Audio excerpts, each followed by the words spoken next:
This is our animated storytelling project on ocean pollution by Jenna, David, Abby, and Mallory. Enjoy.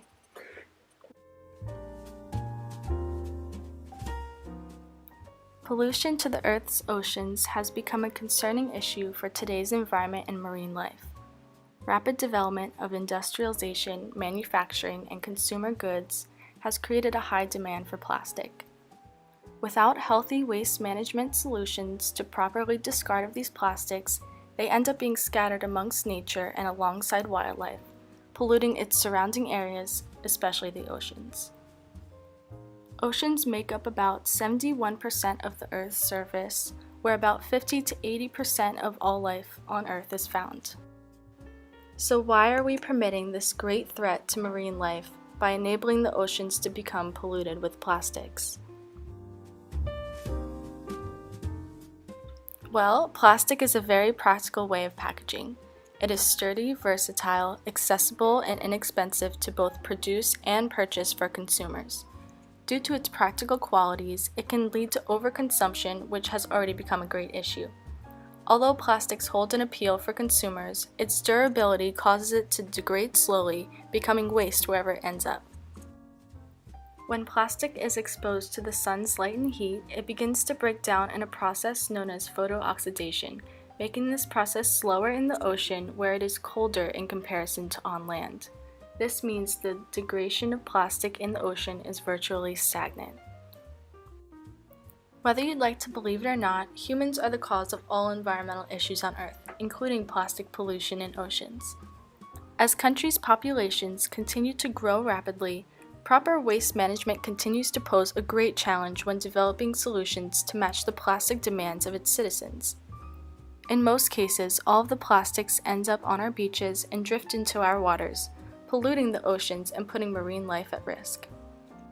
According to OceanUnite.org, the fossil fuel industry plans to increase plastic production by 40% over the next decade.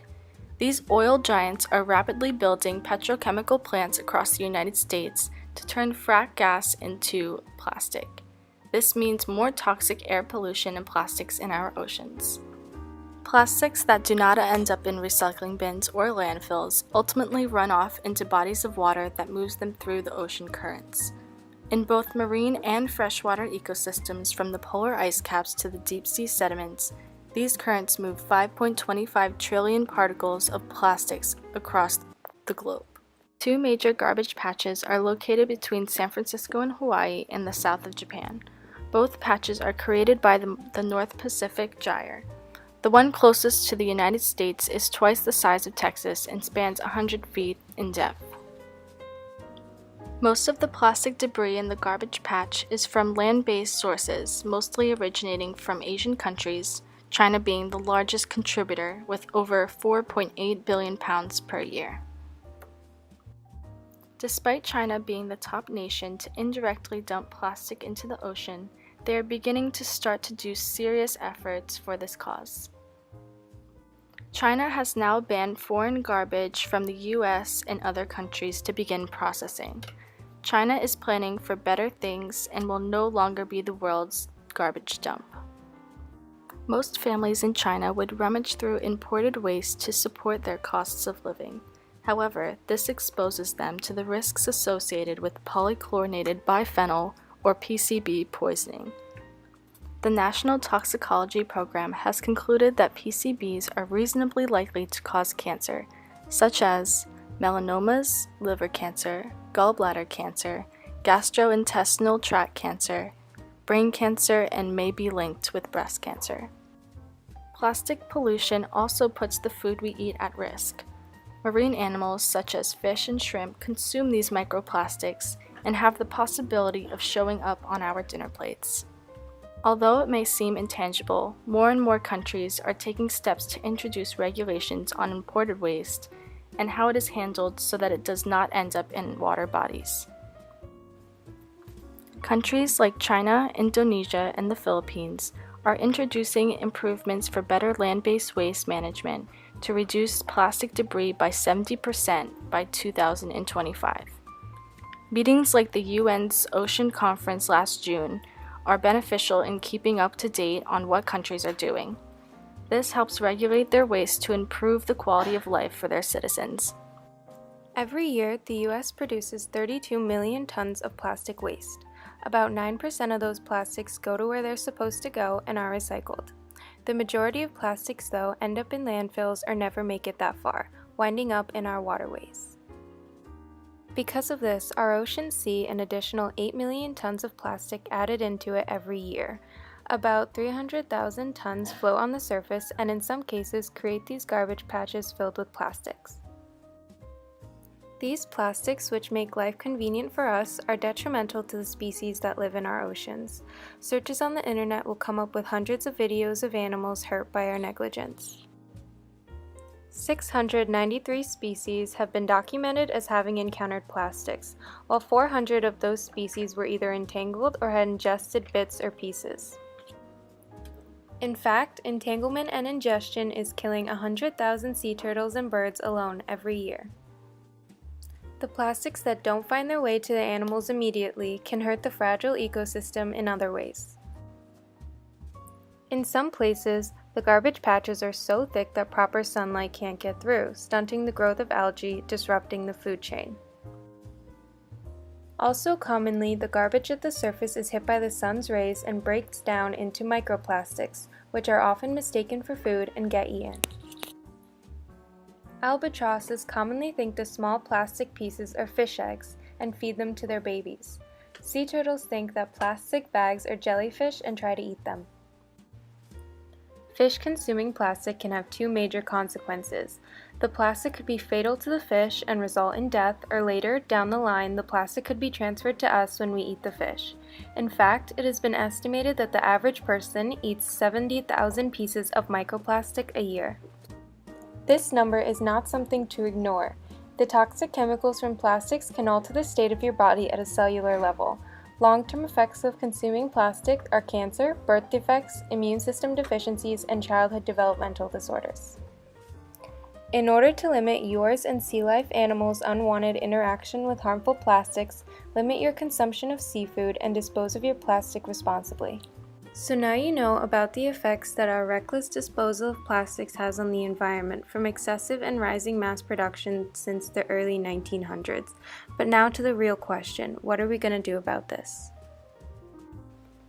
In the Pacific Ocean, there is currently a piece of technology removing garbage from the sea, stretching at 600 meters wide and 3 meters underneath, making the ocean cleanup system the largest cleanup in history. The fish and other creatures can safely pass through the netting by swimming underneath. Taking advantage of natural forces and currents of the ocean, the system captures waste, accumulates it, and extracts it from the water. It is predicted that the ocean cleanup will remove 90% of human waste from the ocean by 2040, and in 5 years, with a full-scale cleanup with a fleet of 60 ocean cleanups, 50% of the waste will be removed. Another invention somewhat recently introduced is the sea bin, created by 2 Australian surfers. Essentially, the sea bin is a black hole which vacuums waste into its pit. It is safe for fish because the surface of the bin is too high for fish to get trapped into. Once enough waste has been collected, the net is removed and replaced with an empty bin. But we shouldn't just rely on useful technology to guide us in the right direction. There are many things that we as individuals can do to greatly improve the situation and try to reverse the damage that we have done. Although easier said than done, try to purchase products with less plastic packaging and materials. Buying products in bulk often helps with that. Vote responsibly. Reduce energy waste.